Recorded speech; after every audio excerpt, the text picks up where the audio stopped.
Agent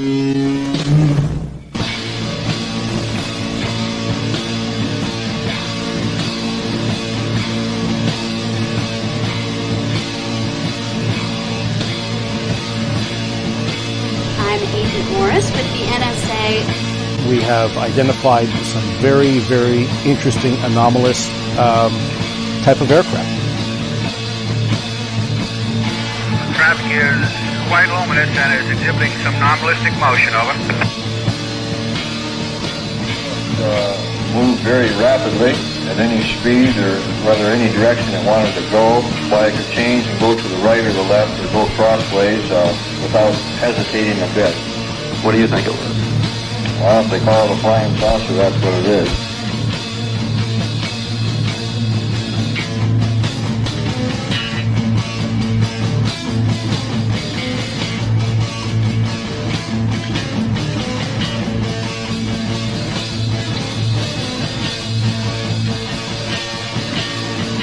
EWA 517, do you want to report a UFO? Over.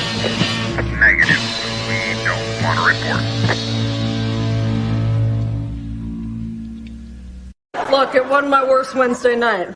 Good evening, everybody. This is Smiles Lewis, and you are tuned into another live edition of Anomaly-NOW, live from Austin, Texas. This is the weekly news roundup show from 7 to 7:30 p.m. Central Standard Time, Wednesday nights, brought to you by the 501c3 nonprofit Anomaly Archives, a.k.a. Scientific Anomaly Institute. And we are flying solo again tonight. We look forward to seeing our friend Mark Jackson back here again soon, our co-host. And we're not actually going to have any of our guests for this Saturday on tonight, but you should definitely be prepared for a really awesome final lineup of Anomaly Archive Streamathon content coming up this weekend. We have a great bunch of stuff for you again, and that includes a wide variety of material. Oh, let's my eyes aren't what they used to be. I can't see that. Okay, yeah, here we go. So we just posted this earlier this afternoon. Finally have the schedule after a wild and woolly stream last week. Great content, fantastic presentations, and fantastic after dark virtual drive-in theater. But coming up this Saturday, December 26th, this will be the 6th and final Streamathon fundraiser for 2020 for the Anomaly Archives, and we are still trying to raise that $20,000, and we are still we're almost up to 1,100, but it's closer to 10,500. We'll see what the actual number is in just a second here, but tune in this weekend. We welcome Tim Banal, who will be giving a discussion, The People of the Flat Earth, the history of a very odd conspiracy theory, at 1:15 p.m. all time Central Standard Time. And we'll be doing a live conversation. My friend David Perkins and I will be talking about an idea of his that also is very resonant to my own, and that is the Gaian mind aspect or hypothesis concerning UFOs, with a talk called UFOs, Cattle Mutilations, and the Gaian Mind. It's actually going to be more of just a relaxed discussion. David and I have a lot of similar feelings about the nature of the phenomenon, and while we don't necessarily subscribe to any one hypothesis exclusively, this is one that we keep coming back to over and over again that I think the audience will find interesting. And then at 3:30 p.m., my good friend Susan Lepselter will be presenting on dreaming across cultures.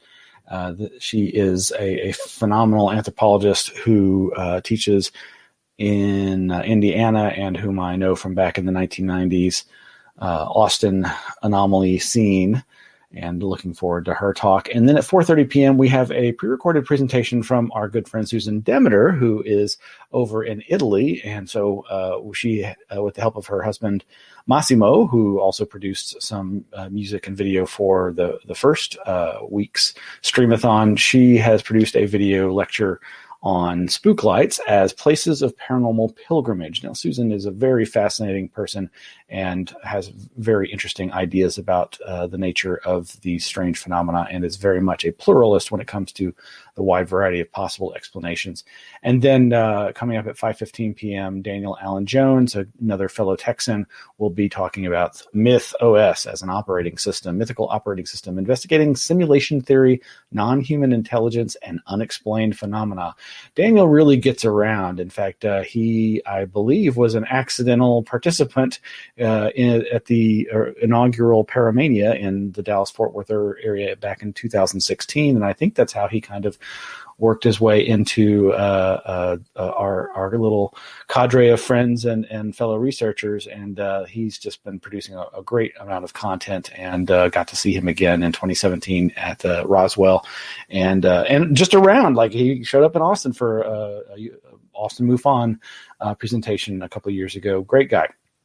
And then at 6:30 p.m., Stephanie Quick is going to be giving a talk, Interrogating My Near-Death Experience, the Aftermath of Mystical Awakening. And at 7 p.m., Nikita Kranda is going to be giving a talk, I Saw Something Weird, a conversation about regular people experiencing something they couldn't explain.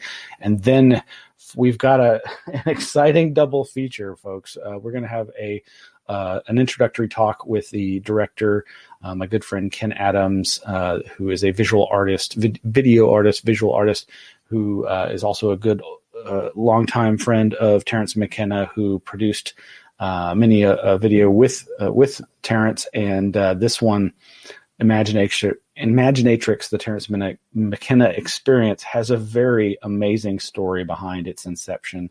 That is recounted by Ken in our introduction, and then afterwards, okay, folks, this I haven't really talked this up much, but back right after I got out of high school, my best friends and I created a low budget video movie. It's about 45 minutes of incredible dreck, but I love it, and there's a lot of great stuff about it and a lot of great people in it.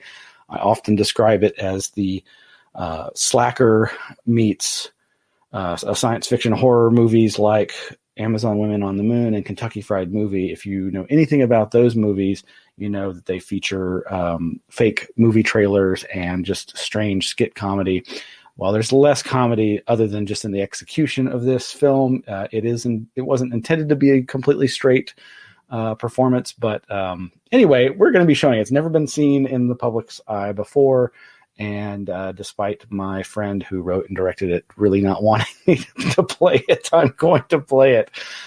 So that'll be starting at 10 p.m., a special screening of Tim, as we called it, TIM cubed, The Incredible Midnight Movie Massacre. Ooh, scary. Anyway, over at the anomalyarchives.org website, you can find links to all the past streams of this multi-stream Streamathon Saturday event. We are at $10,698. Anyway, so moving right along, I'm going to play a few select clips, nothing too long, but just to recap some of the fun and amazing stuff that we've had at these Streamathons the past a few weeks. So without further ado, here we go.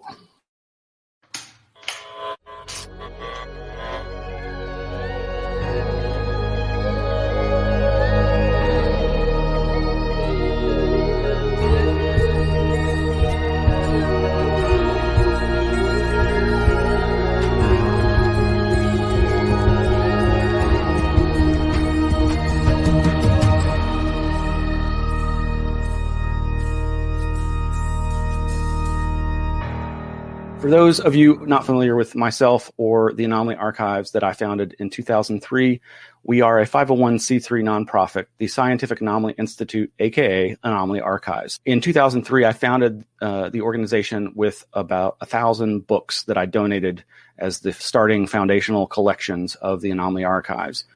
It is established with the mission and goals of preservation of research materials, not just popular literature, but more importantly, perhaps, is our total collection, which is over 7,000 titles now. These range from subjects such as Atlantis and alchemy to cryptozoology, as I mentioned, Fortiana after Charles Fort, magic, conspiracy, parapolitics, and of course, some of my favorites, parapsychology and its sub areas of the paranormal, ghost hunting and ghost investigations, hauntings, poltergeist, but even more so, the subject of UFOs, which you'll be hearing a lot about over the next several weeks. Some of the things that we'll be doing over the next hours and days and weeks is introducing you to aspects of the Anomaly archives, the different collections that we house, and why we think we're a worthy cause for you to donate to. One of the things that I'm going to be showing y'all is our Streamathon counter, our pledge counter. And our goal, of course, this year is to raise $20,000. That is our annual budget. But right now, we're right at about $260. As you can see there on the right, little Patty, the Bigfoot, is being beamed aboard the flying saucer. As we raise funds, she will be raised up into the saucer. I'd like to introduce our first presenter, and that is Ed Conroy. Thank you, Smiles, and good afternoon, everyone. Welcome. And I want to join with Smiles in thanking everybody who has helped and thanking you in advance, just thanking you for being here. I'm proud and I'm happy that Smiles and the other board members of Anomaly Archives invited me to join their ranks and help to grow what I consider to be really a vitally important organization for us. I thank you then for your presence, and I'm sure that you're going to have many fascinating experiences watching what will be an excellent array of presentations by the authors and experts who have volunteered to give you a taste of the extraordinary information in the archives. The Anomaly Archives are a resource for you and people like you who care about the preservation of knowledge about the anomalies, wisdom traditions, and paranormal phenomena of our world, and the dissemination of that knowledge to the next generation. Anomaly Archives exists not as a pristine collection of esoteric knowledge hidden away in a monastery like the labyrinthine library in Umberto Eco's Name of the Rose.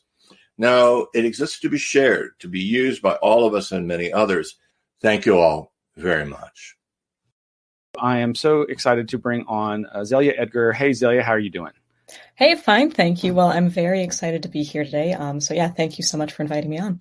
I feel very fortunate that I've grown up having it be almost normalized, the paranormal, as opposed to being something that simply isn't talked about. So I have had this just lifelong interest in the unexplained, and I've been seriously researching it for over a decade now. In that time, I have served as the Wisconsin State Director and a certified field investigator for the Wisconsin Mutual UFO Network. And so today, I'm actually going to be discussing something which definitely blurs the lines between these different fields of research, and that is the orb phenomenon. And so what are orbs exactly? They're really just kind of a subset of the more general anomalous luminous phenomena. The first thing that people think of when they hear the word orbs is they think of ghost orbs. And unfortunately, when they think of ghost orbs, they're not actually thinking about orbs at all. They're thinking about those photos of dust motes, condensation, unfortunately bugs. I think that probably the next field that's most closely associated with the orb phenomena would be the UFO field, and with good reason. Right now, the National UFO Reporting Center currently has over 7,000 cases labeled as fireballs. However, orbs are also spotted in conjunction with cryptids. One great account, of course, is Momo, the infamous Missouri monster, which was observed in Louisiana, Missouri in the summer of 1972. Kind of move into spooklight territory. Spooklights, of course, are these recurrent sightings of these balls of light, which happen in many different places, such as the Gurdon light in Arkansas. It's this multicolored light which is seen to bob up and down a railway and has been observed for years. So, yeah, orbs, they are just, I think that they are heavily associated, again, with ghosts and UFOs, not so much with cryptids, but they're just prevalent and ever present across these different fields. And so that pattern is definitely something to focus on. We think of these things as anomalous, thus the Anomaly Archives, like, oh, it's unusual to see or experience these strange phenomena. But what really, we're the normal archives, actually, is what we should be called, because these things actually seem to be very normal. Yes, indeed. And there were so many other great presentations that day, including the epic presentation by Paul Kimball talking about his work on Haunted, the Canadian TV paranormal investigation series that he did. Here is a so I'm standing there, clip from and that. or walking along the bridge rather, and I hear footsteps behind me. Sorry, I skipped the lead in. So I start to hear footsteps on the cobblestones behind me.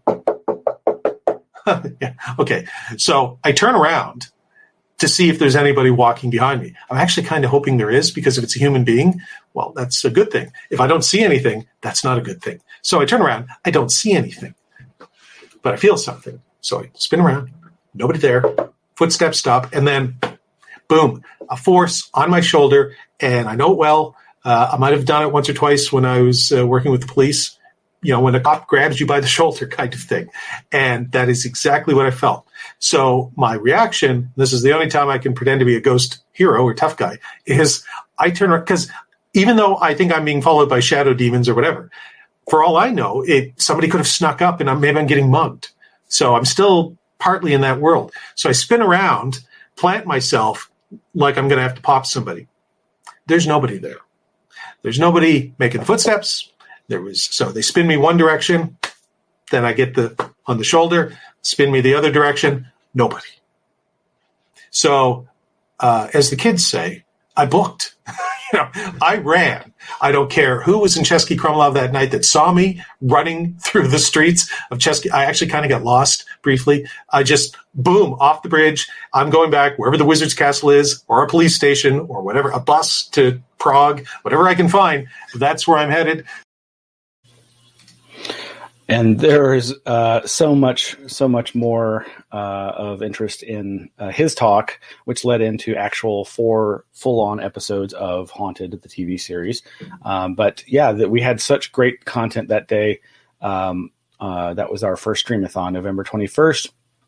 And it started with a welcome from me, and then our keynote speech from Ed Conroy. You saw a clip from Ed being our latest board member and the author of the truly fantastic report on communion. Of course, then you saw clips from Zelia Edgar, and we played a video from Massimo Teodarani with his ambient music. You can hear that separately and in high fidelity by going to our YouTube channel. We also had a presentation by Texas cryptozoologist Ken Gerhard. You can find all the archives of this are at our website, and that links through to our YouTube archive. A fascinating presentation by Walter Bosley on Del Shao, the airship mystery, and his ideas about the NIMSA legacy, connected to Del Shao's reporting on the NIMSA group. And then there was that Paul Kimball presentation, Ghosts, Shadow Beings, Demons, and Other High Strangeness on Canada's East Coast, which, as I say, led into phenomenal showing of 4 episodes of Haunted. Great stuff. Really just so thankful that Paul gave us access to that, and it's still there. But those full episodes of Haunted will be going away. So if you haven't watched them, go to the YouTube archives, search through, find the original long Streamathon episode parts, because they will be going away at the end of this Streamathon. I'm not saying exactly when, but the end of the Streamathon is this Saturday. So folks, go see Haunted and support all of these speakers, and there's more to come. So coming up are some clips from day 2. That was just day 1 of this 6-day extravaganza. So here is a clip from our first speaker on our second weekend. Okay. Antonio Rivera, who is the man in the center, he was a true Renaissance man. He was quite probably the most important ufologist in Spain, and certainly the most famous one among the English-speaking members of the UFO field. He wrote dozens of books, not just about UFOs, but also about submarine exploration and science fiction novels, including at least 4 books devoted entirely to the Humo affair, the first one being the one shown to the left of your screen, A Perfect Case, or Un Caso Perfecto, first published in 1969. This man spoke and wrote in 6 languages. He was very smart. But as my friend Michael M. Hughes, who is, among other things, he's a professional magician, he once told me that the problem is that the smarter the man, the easier he is to fool. This is something that magicians use to their advantage. Okay, the man to the right, Rafael Farriols, was a respected, bright, and wealthy industrialist from Barcelona who had successfully applied his studies in chemistry in order to make his company one of the biggest exporters of acrylic plastic in all of Europe. He was interested in things like horse breeding, philosophy, photography, but the reason why we are remembering him today is because of his active interest in UFOs. So Rivera and Farriols started to investigate the story and wrote about it, judging it a perfect case. Well, hence the title of their book.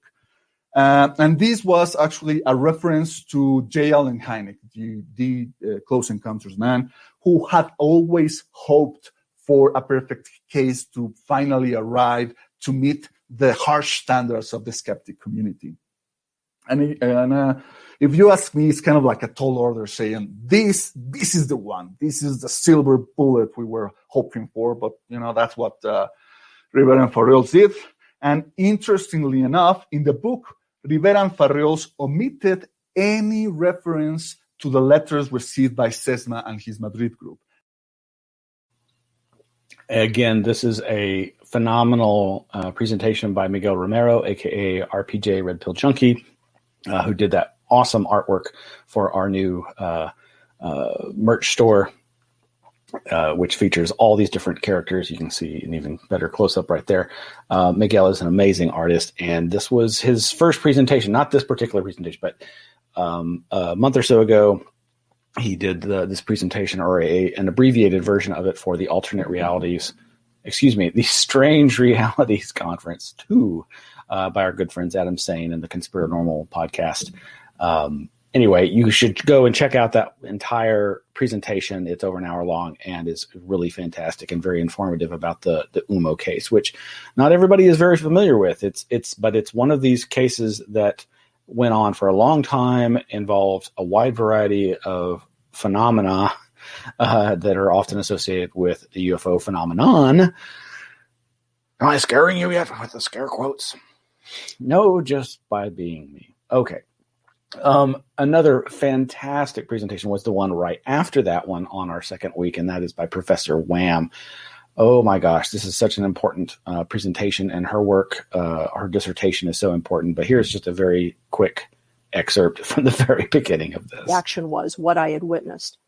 Now, the next day, there was supposed to be at this conference, there was supposed to be this, or there is, I think they still do this, there was this large kind of auditorium-sized group meeting. So all the different contactee groups would get together and they'd sort of have this large mass meeting where people who had not had an opportunity to tell their stories in any of these smaller groups, if they signed up, they could tell this entire large group their contactee story. So, I went to that, and this was more of a public meeting. So the first 2 or 3 people stood up, and they shared pretty standard contactee experiences, including various spiritual or prophetic messages that they had gotten from their contactors. And then this woman got up. She was an older woman. She had a very slight accent, but I couldn't place it. And she began to tell the story of the time that she had been awakened in the middle of the night and taken away by tall strangers dressed in odd uniforms. They had taken her and her sister. She didn't know where her parents were. They had she and her sister were stripped naked and subjected to humiliating, seemingly medical exams that actually had some sexual content before being marked in a particularly painful way. So everybody was sort of on the edge of their seat waiting for her to reveal the message from the superior alien masters, because that's how all the other narratives had been. And then suddenly she said, yes, and I still wear the scars of that mark today. And she rolled up her sleeve, and on her arm was the numbered tattoo of the brand given her as a child by the Nazi soldiers who had captured her and her family and taken her and her sister to a concentration camp. Now, she had not been ranting she had been building up to this point in the story, and then she went on and very quietly, it was really startling how she did this quietly with intensity, not ranting at anybody. but she basically excoriated the crowd. She said, "It's not that I don't believe that many of you have had these contactee experiences," she said, "but I have issue with the implied messages that many of you are delivering about saving genetic material and that a superior race somehow needs your DNA." And she observed that many of them, most of them in the room, were white. And she said, "How do you know that you aren't playing right into a story that has been foisted on us before?"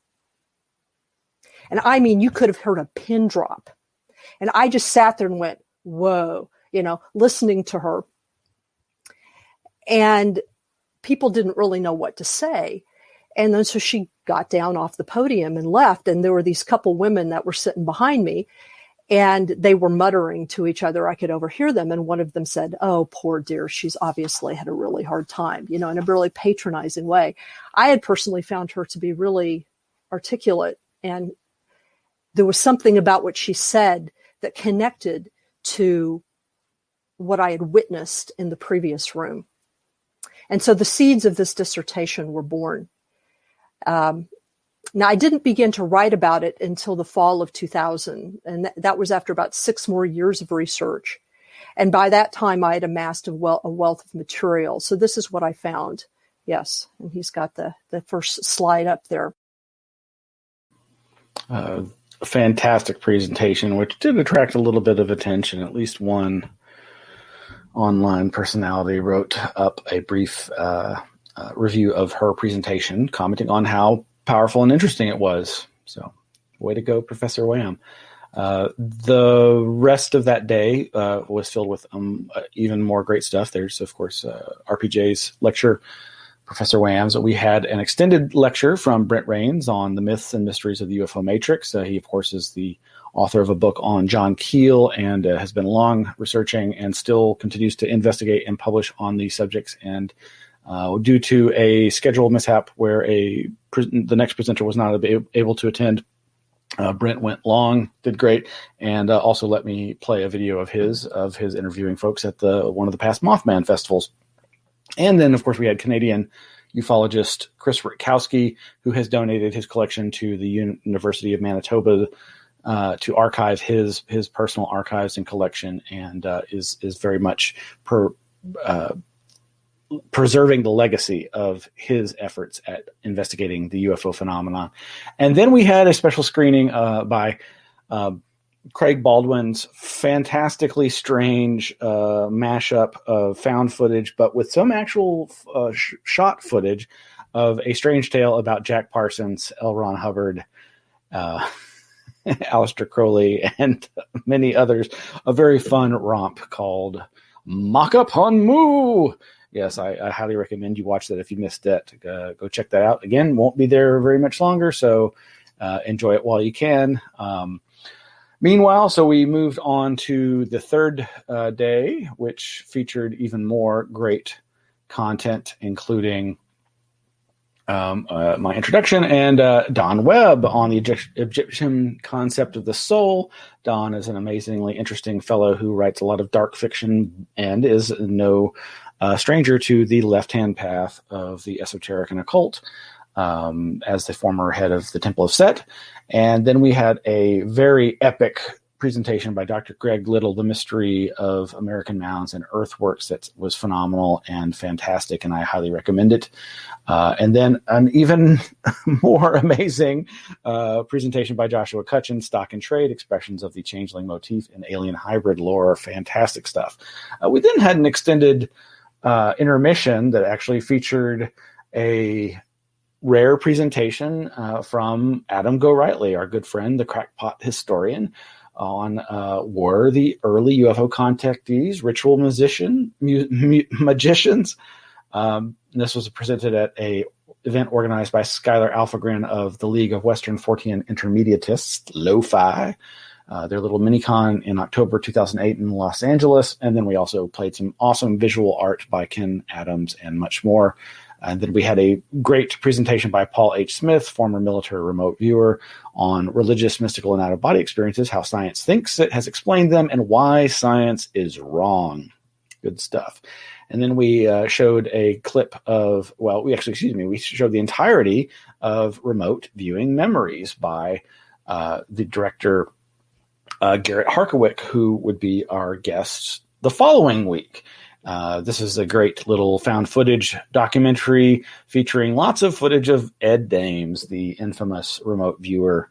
And then we also played some more Alien Dreamtime from Ken Adams featuring Terrence McKenna, and this great presentation from Joseph Green on why the state hates conspiracy, and ended it with this great interviews with the creators of The Hill in the Hole, as well as one of the actors in it, Adam Goat-Rightly.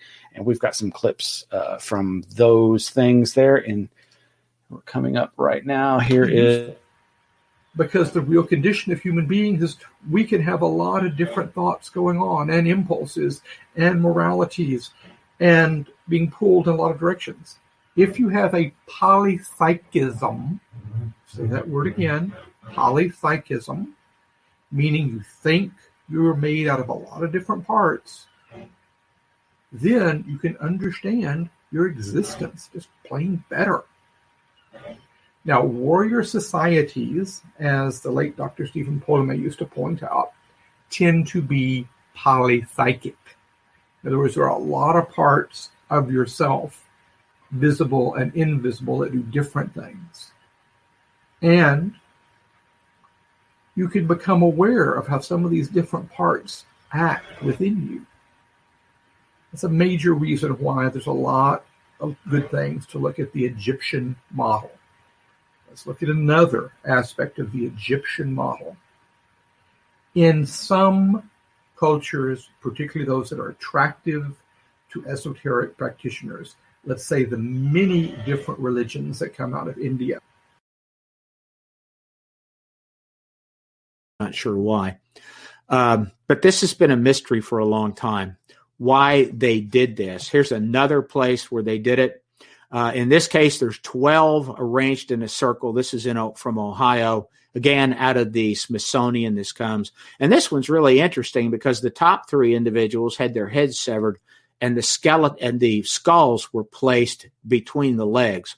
Now, I have measured these, and these three skeletons that have the heads placed between the legs are much taller than everyone else. I don't know what that means. In the Kanawha River Valley, there is a mound in South Charleston, and this is the display, the archaeological display off of that. And again, you have one large 7 to 8 foot tall skeleton in the center, and then it is encircled by a series of other skeletons. Once again, it's a great mystery. Nobody really knows precisely what that's about. Here's another mound in South Charleston. Ancient Aliens did a show and went to this site. When this was excavated by the Smithsonian, there were 2 7-foot skeletons excavated. When I say 7 feet, I mean 7 feet and above. There's obviously another side of the production story, Smiles. It would take probably a podcast series to get into some of the risks and gambles. But I mean, I think it paid off at the end of the day. I mean, well, it was pretty crazed. I've never been in, never did this before, but it was like the principal shooting, I guess you call it, was a week and a half. Mm-hmm. And we were in filming in 3 different states, and we'd finish filming one place, and it's like a rock and roll band going to the next show. Drive 250 miles through a storm, and monsoon season. Punk rock tour van filmmaking. The Hill in the Hole was supposed to be like our mainstream project. Like, this was supposed to appeal to normies, our parents or something like that. We thought that's what this was, and it wasn't until we put it on Amazon last spring that we were like, no, we did not quite accomplish that aim.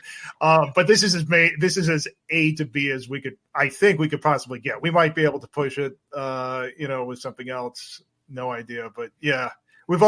Chris and I have long debated the merits of Michael Mann's Miami Vice. I think I've come around to that I like that. No, it's funny that the Twin Peaks stuff. I mean, I think you're totally right about that, Smiles. Like, Bill and I have talked about this too, and I think I've talked about this before, with some people that especially if you read Twin Secret History written by Mark Frost, and I think it was really Mark Frost who brought a lot of this into it.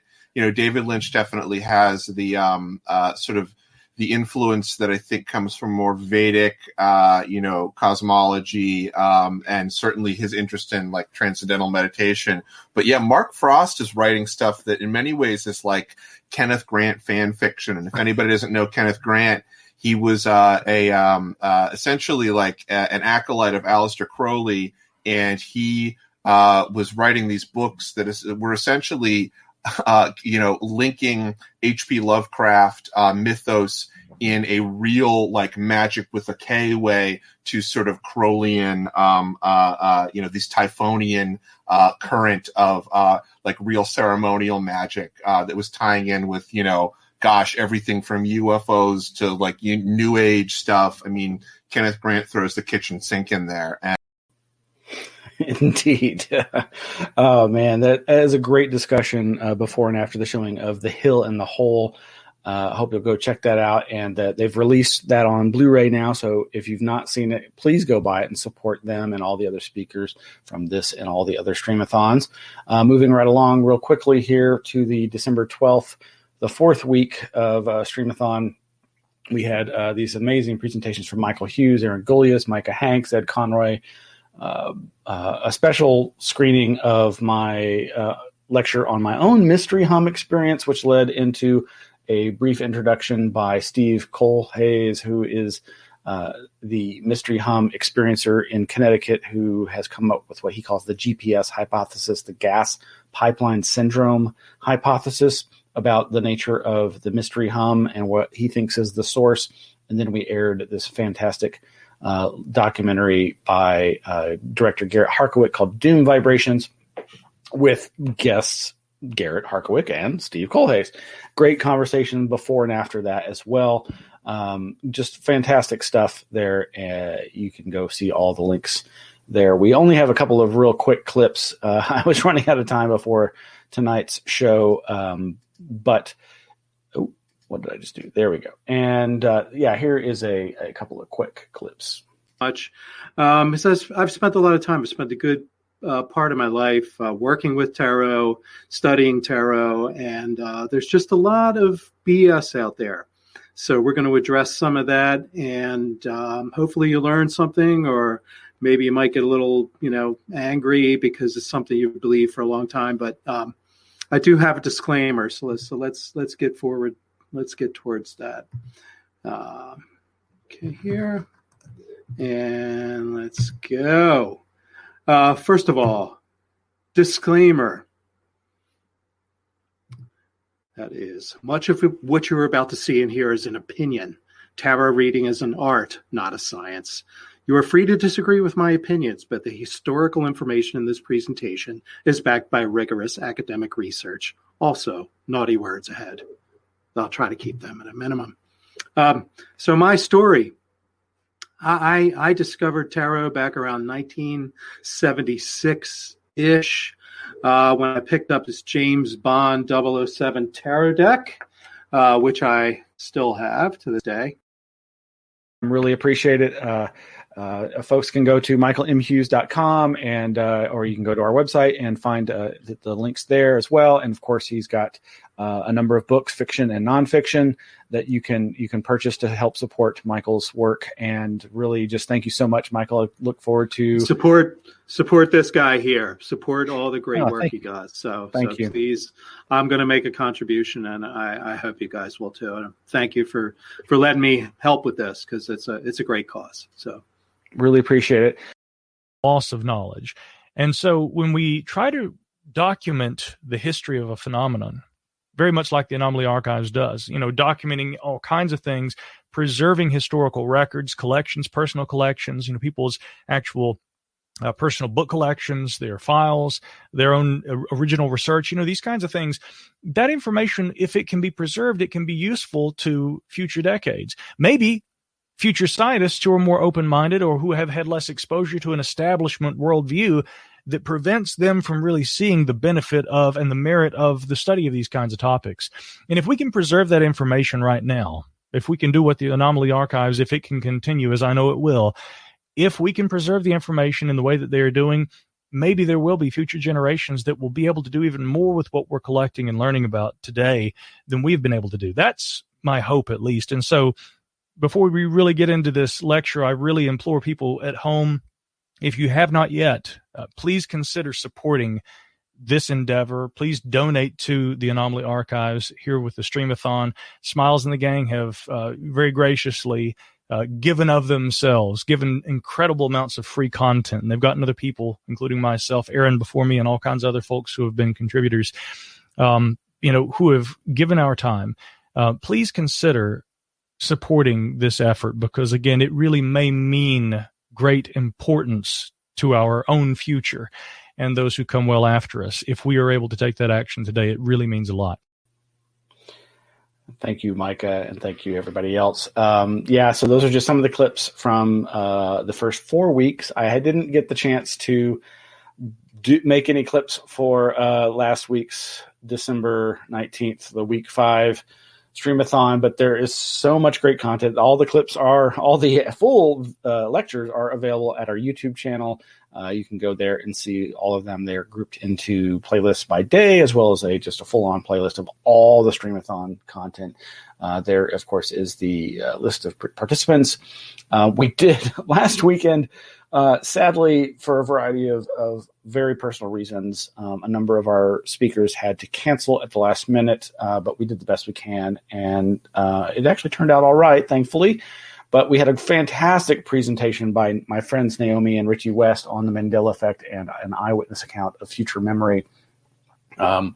That was just fantastic. I really highly recommend that to you all. And this update about the Stanton Friedman Archives from the Provincial Archives of New Brunswick up in Canada. They produced a video for the Streamathon to help us in our fundraising that gives an update on the Stanton Friedman Archives. It's a phenomenal archive there at the Provincial Archives of New Brunswick, and highly recommend you go check out that video.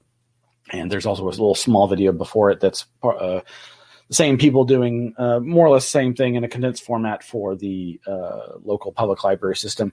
And then, of course, a great presentation by my good friend Greg Bishop, Flying Saucers in the Right Brain, What Art Can Teach Us About the UFO Enigma. And we also aired a pre-recorded interview that I'd done earlier in the week with Professor Jeff Kripal about the imminent launch. It was supposed to happen back in October, November of this year, but it's going to happen, well, a little later due to the current crisis. They themselves are experiencing, of course, great turbulence from this current crisis. But that's a fantastic presentation. Just discussion with Jeff Kripal. And you can see he was having a good time. I really had a wonderful time finally getting to meet him face to face, even if it was virtually over the internet. And a fantastic presentation from Twee Snyder, Great Texas Airship Mystery of 1897. She is such a sweetie, and she was sporting one of the T-shirts from the RPJ merch store that features the Anomaly Archives design that Red Pill Junkie did for us. That is awesome. Nikita was not able to join us, but she is rescheduled for this coming Saturday.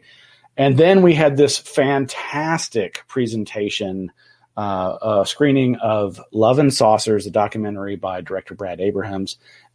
We had a great discussion beforehand and after. I highly recommend you go check out that interview. He and I discussing his work on Love and Saucers, as well as this new project, one of the many TV series he's working on called Keep Folklore Alive. This one also subtitled Telos or Bust, about Mount Shasta and the inner earth and all the ideas surrounding that fun bunch of craziness.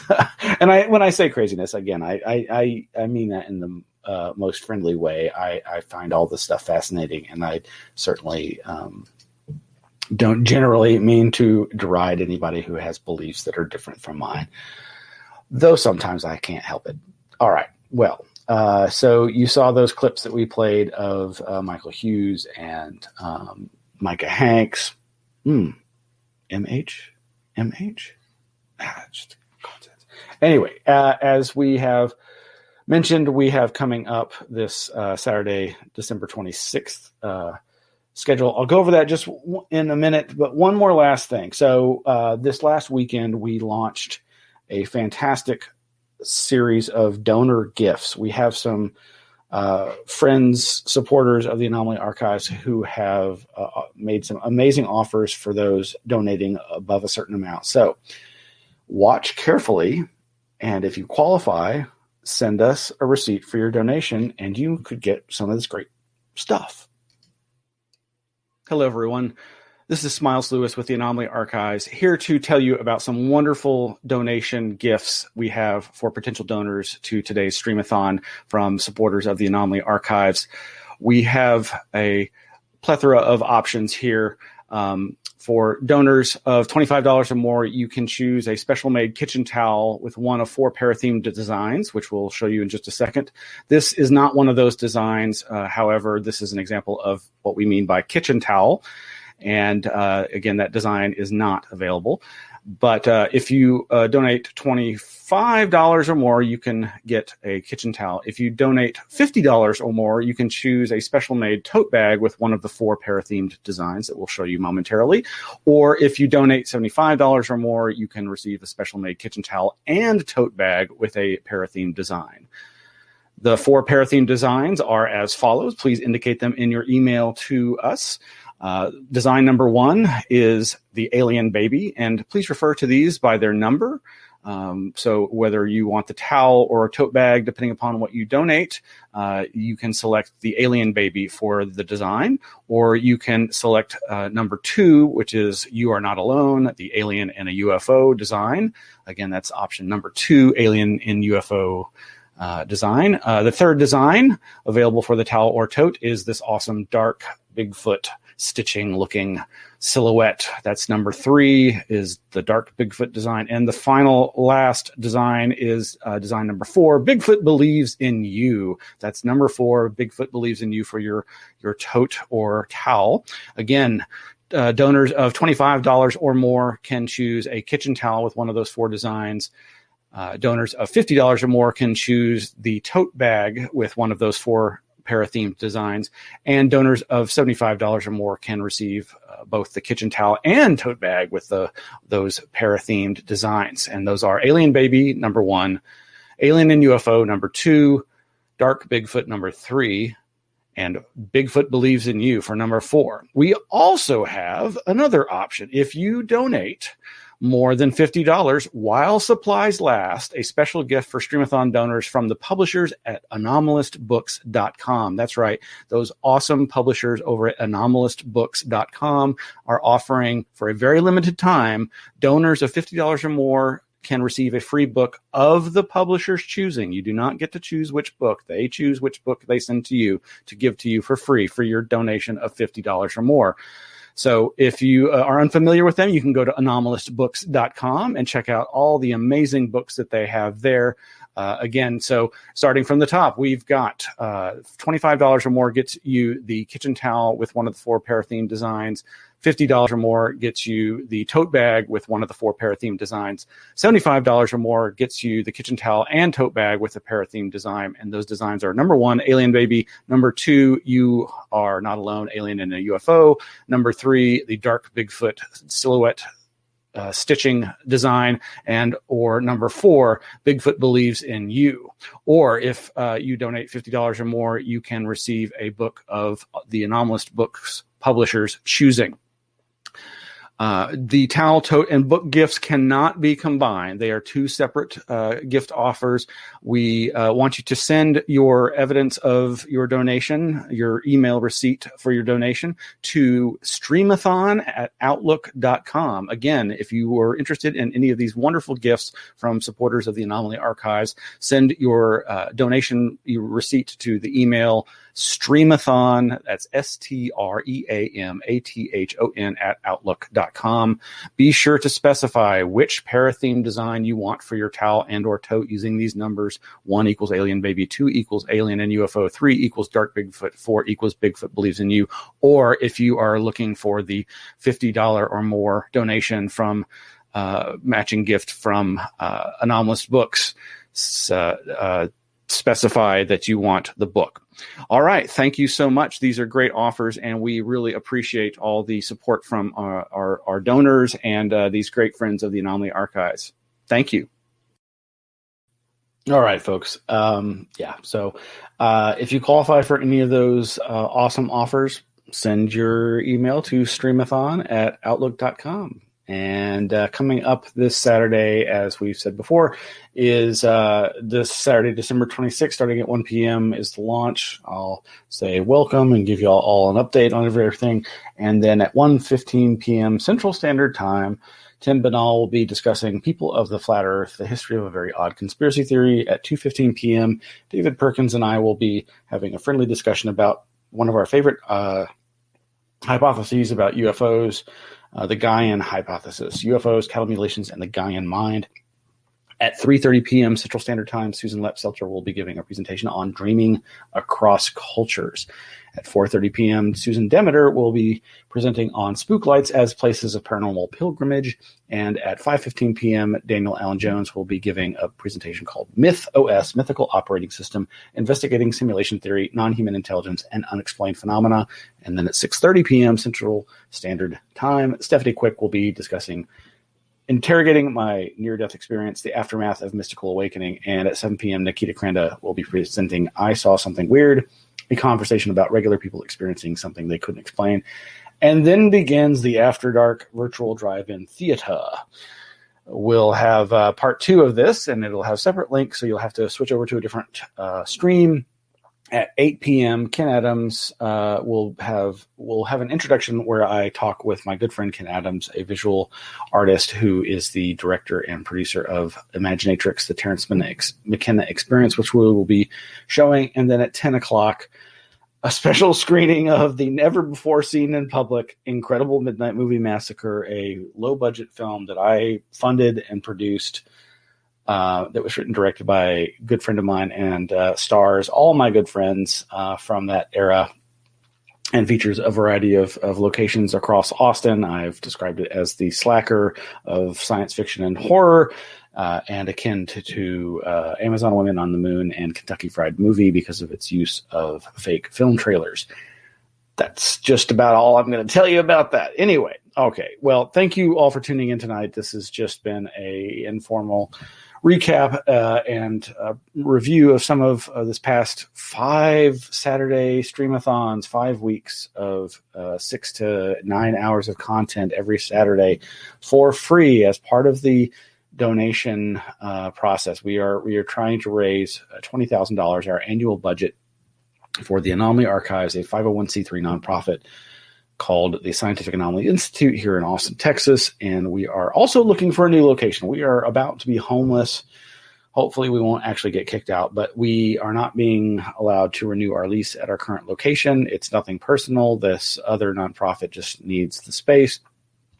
And so we are searching. So if you have any leads on inexpensive and awesome, quirky locations in Austin, Texas, please send those leads to contact@anomalyarchives.org or go to the website anomalyarchives.org and look for the phone number there, and you can leave voicemail with those leads and information. Thank you so much.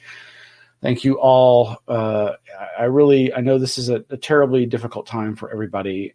And, I don't know what else to say other than I feel for you all, and I wish the best for you all. And while these subjects may seem in some ways unimportant compared to the everyday issues that we're all facing, they are near and dear to my heart. I think that they're at the core of the types of sacred and profane experiences that have informed the myths of every society on this planet. And I think it's about time that we started trying to better figure out what the hell is going on And if I can help in that some small way with the preservation of these materials for future generations to help unravel these mysteries, so be it.